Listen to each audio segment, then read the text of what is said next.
দেখুন, আপনার জমি আছে, আপনি সেই জমিতে একটি বাড়ি করতে চাইছেন, কিন্তু বহু প্রচেষ্টা করছেন, কিন্তু তবুও সেই বাড়ি হতে গিয়ে বিভিন্ন ধরনের বাধা আসছে, বিঘ্ন আসছে।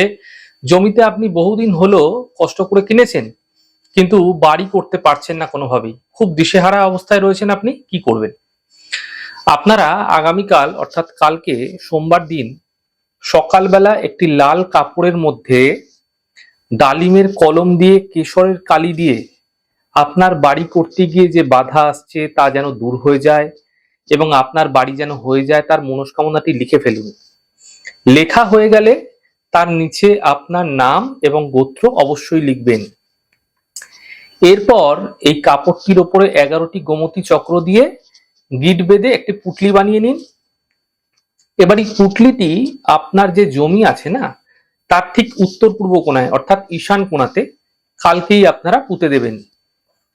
এতে বাড়ি হতে গিয়ে যে বাধা বিঘ্ন আপনাদের ক্ষেত্রে আসতে আপনারা দেখতে পাচ্ছিলেন, তা ধীরে ধীরে দূর হয়ে যাবে এবং আপনার বাড়ি অবশ্যই হতে আপনারা দেখতে পাবেন।